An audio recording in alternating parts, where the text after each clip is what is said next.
Eh bien, bonjour à toutes les amis, c'est Oasis et aujourd'hui on se retrouve pour une vidéo de crypto dans laquelle je vais vous apprendre à mod et aussi votre graphique afin de augmenter vos gains potentiels dans la crypto-monnaie. Donc dans le mining crypto-monnaie. Donc cette grosse vidéo va être détachée en deux vidéos, donc cette première que vous allez voir aujourd'hui et la deuxième que je posterai un peu plus tard. Donc simplement pourquoi en deux vidéos, parce que la première, comme je l'explique aujourd'hui, je vais vous présenter tous les logiciels phares à utiliser pour pouvoir mod et overclocker votre carte graphique. Donc je vous mettrai la petite vidéo sur MSI Afterburner, donc pour la présentation de MSI Afterburner en haut, là, en haut à droite de l'écran, et vous aurez juste à aller la regarder parce que j'ai parlé de MSI Afterburner au bout d'un moment de la vidéo.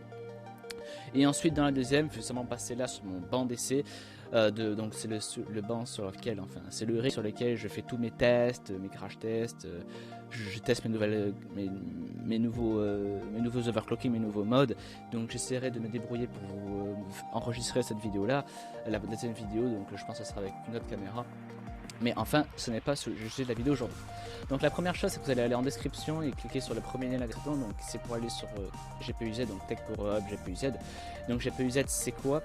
C'est tout simplement pour voir en détail, plus ou moins approfondi, tout ce que votre carte graphique embarque, les technologies qu'elle embarque, et notamment le BIOS, c'est ce qui nous intéresse à fond les ballons.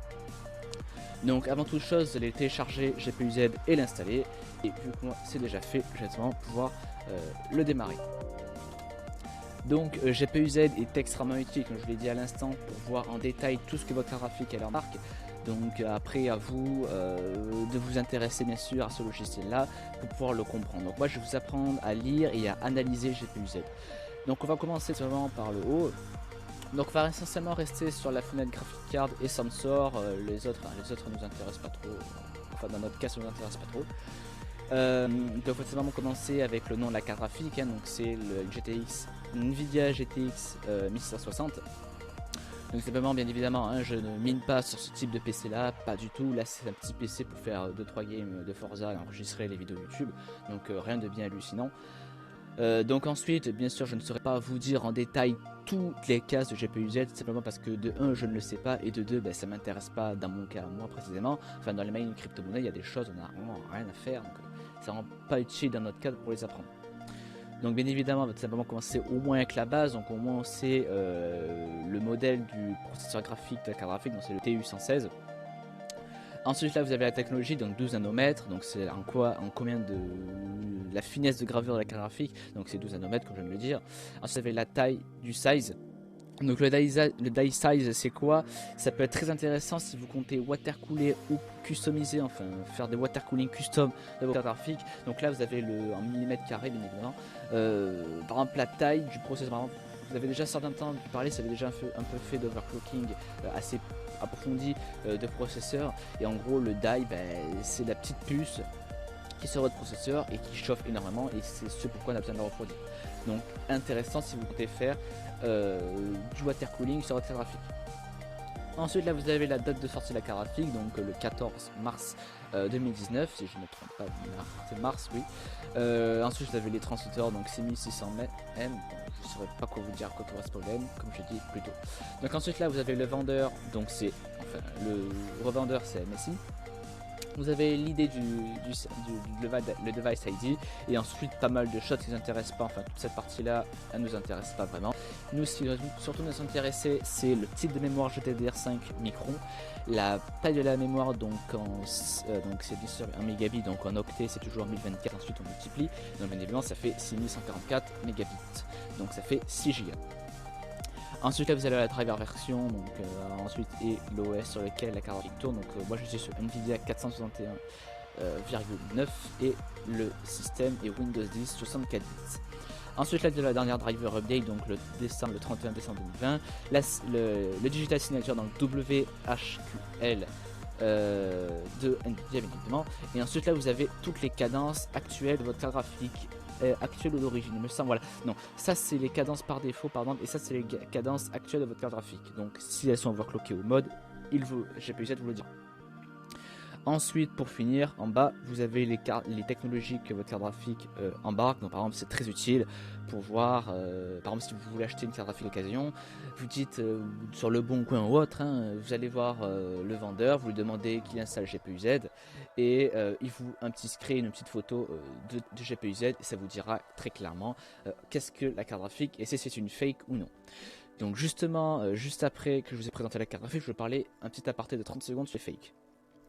Donc les technologies, donc elle embarque la technologie Vulkan, Ray Tracing, PhysX, OpenGL 4.6. Donc c'est très intéressant.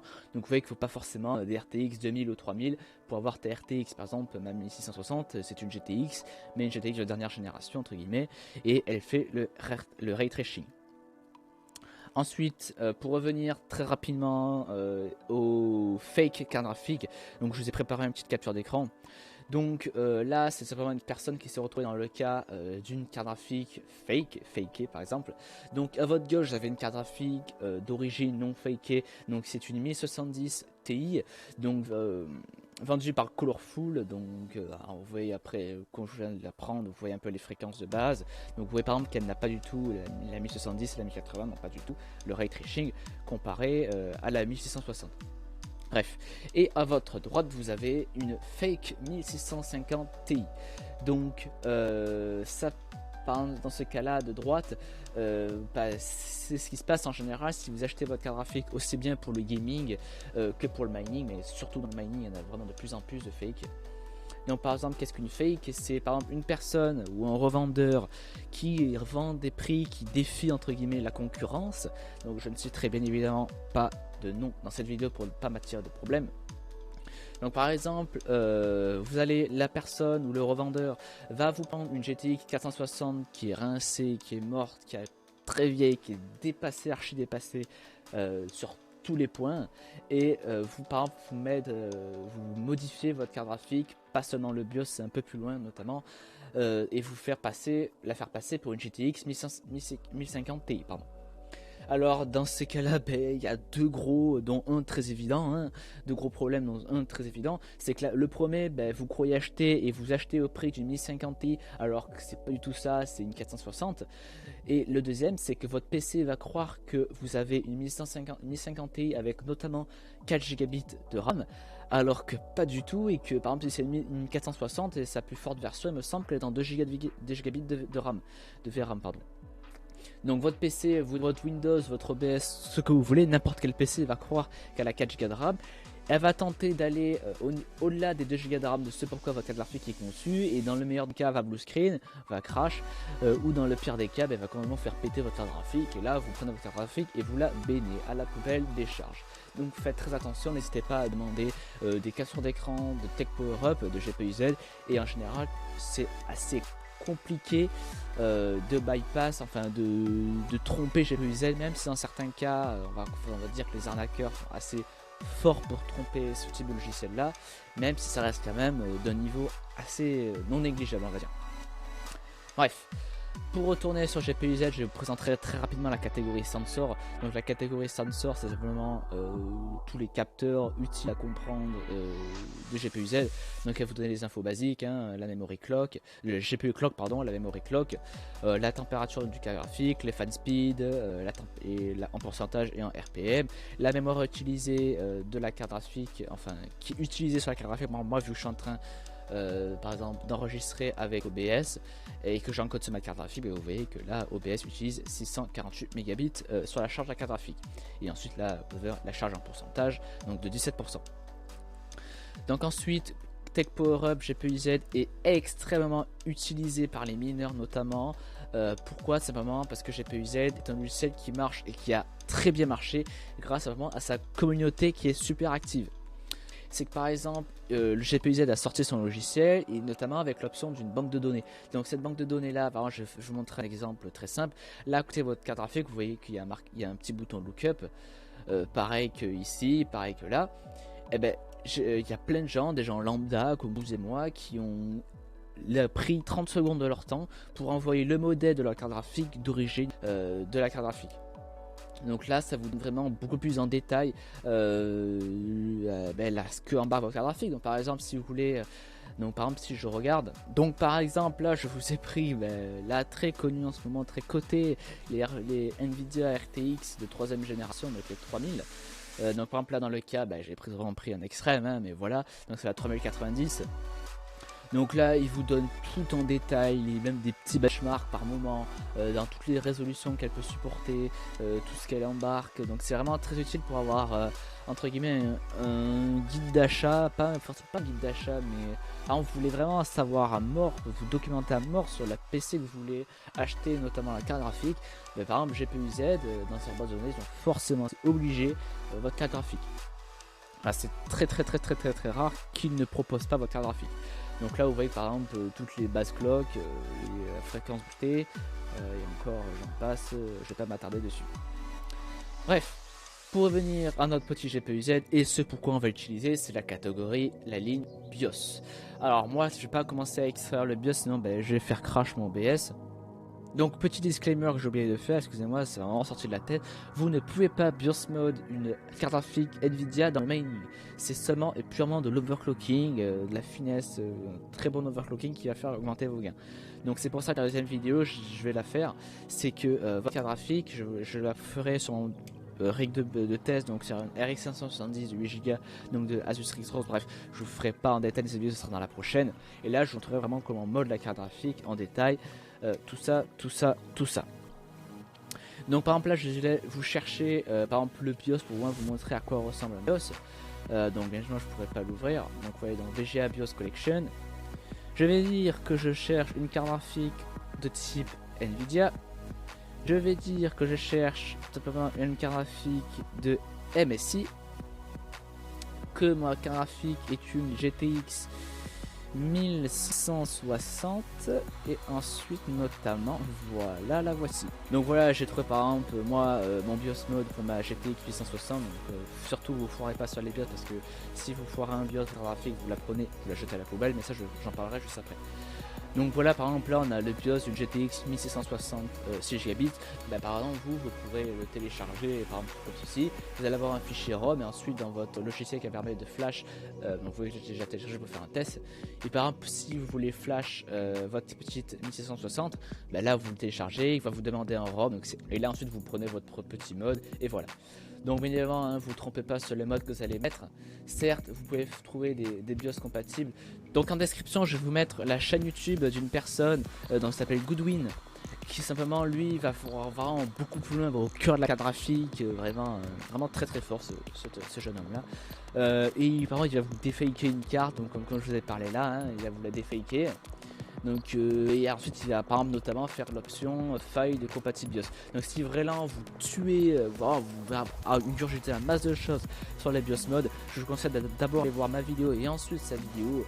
Vous aurez déjà des très bonnes bases, notamment du BIOS mode d'une carte graphique. Donc ensuite j'ai passé à la catégorie disclaimer du BIOS mode. Donc le BIOS mode évidemment n'est pas sans risque et fait logiquement sans grande surprise sauter la garantie de votre carte graphique.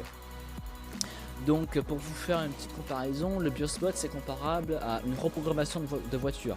Par exemple, vous reprogrammez une voiture pour qu'elle délivre plus de chevaux, par exemple pour qu'elle ait plus de chevaux tout en consommant moins. Bref, moi je ne connais pas mécanique, mais c'est dans le même contexte que du reprogrammation de voiture, le BIOS mode d'une carte graphique. Bien évidemment, comme le BIOS mode, comme le reprog d'une voiture, si vous foirez votre prog, votre voiture, votre moteur, vous le prenez et vous le jetez, ou du moins le calculateur, je ne sais plus exactement. Mais dans tous les cas, avec un graphique, vous foirez du moins la tension de votre carte graphique. La carte graphique, elle n'a plus assez de tension pour démarrer du tout, et vous la jetez. Complètement, elle est morte, même si elle est neuve, votre carte graphique est morte. Donc par exemple si vous souhaitez faire entre guillemets un retour, essayer de feinter votre carte graphique si elle a pété au bout de 6 mois et que vous l'avez BIOS mode, gardez, je vous garantis, gardez toujours le mode d'origine et le BIOS mode. Comme ça, avant d'emmener votre carte graphique au réparateur, si vous voulez toujours tenter, remettez le BIOS d'origine, enlevez tous les overclocking possibles et votre carte graphique sera entre guillemets comme neuve. Donc ensuite le dernier logiciel, enfin l'avant-dernier logiciel que je vais vous présenter, c'est Polaris BIOS Editor, donc PBE, qui est extrêmement utilisé dans le mining, donc qui permet justement de flasher votre BIOS, notamment son option one click, je sais plus comment ça s'appelle, mais en gros vous chargez votre BIOS, vous touchez à rien, vous cliquez juste sur one click temp. Tout ça je vous le présente dans la prochaine vidéo. Et par exemple, ça vous montre en profondeur tout. Là c'est vraiment quelque chose de très poussé. Donc est-ce que par exemple je vais vous montrer voilà. Donc là c'est vraiment notre niveau de BIOS mode, et là vous pouvez vraiment changer toutes les cadences possibles imaginables que vous photographiez. Donc vous rentrez vraiment dans le cœur du BIOS, donc c'est en hexadécimal, etc. Mais comme je vous l'ai dit, tout ça sera dans la prochaine vidéo. Et enfin le dernier logiciel, c'est vraiment MSF Turboner. J'ai déjà fait une petite vidéo dessus, donc comme j'ai dit en début de vidéo, je vais vous remettre en haut une petite fiche, une fichette à droite de votre écran, pour que vous allez voir un peu plus approfondi, parce que je vais faire que survoler MSF Turboner. Donc très rapidement, MSF Turboner, c'est vraiment pouvoir overclocker votre carte graphique. Donc pourquoi utiliser en plus l'overclocking de MSI Afterburner, ou par exemple si vous êtes sur EasyMiningOS, etc. Pourquoi? C'est vraiment parce que certes vous pouvez le faire depuis le BIOS mode, mais le BIOS mode entre guillemets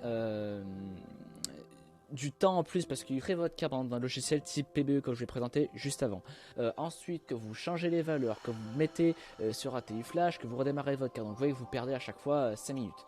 Donc alors que par exemple si vous modez juste votre BIOS, vous le chargez modé, et que vous changez à la limite 2-3 choses très légères, ensuite vous faites tout via l'overclocking via MSI Afterburner, et ça sera vraiment très simple, parce que regardez, voilà, je vais juste bouger un peu ça, changer ça, mettre ceci, et voilà, et ensuite ça repart tranquillement. Et là si je me suis foiré, j'ai juste à faire ça et ça me reset tout d'un coup, alors que sur le BIOS mode il faut faire plusieurs manips, et voilà. Donc je vous conseille vraiment de BIOS mode votre carte graphique, ensuite d'overclocker votre carte graphique sur un logiciel type MSI Afterburner. Donc c'est la fin de cette première vidéo sur le BIOS mode et overclocking de votre carte graphique pour pouvoir augmenter vos gains dans l'exploitation de crypto-monnaie. Alors je refais un petit aparté de 10 secondes. Attention, le BIOS mode n'est pas sans risque. C'est à vos dépendants, je ne suis pas responsable bien évidemment si vous foirez votre BIOS et que vous perdez votre carte graphique, que vous la cramez, etc. C'est à vos risques et périls, mais bien évidemment si vous respectez tout, que vous ne faites pas des dingueries, que vous savez un minimum manipuler l'overclocking, il n'y aura pas de risque, bien évidemment. Il ne faut pas mettre des cadences de malade. Documentez-vous normalement par exemple sur le logiciel type Bitcoin Talk, Reddit un peu moins, mais Bitcoin Talk est vraiment pas mal pour se documenter là-dessus. Sinon moi je vous dis à la prochaine, n'hésitez pas à vous abonner, lâcher un like, vous avez mon serveur Discord qui est dans la description. Sinon moi je vous dis à la prochaine, c'était Wizis, à plus.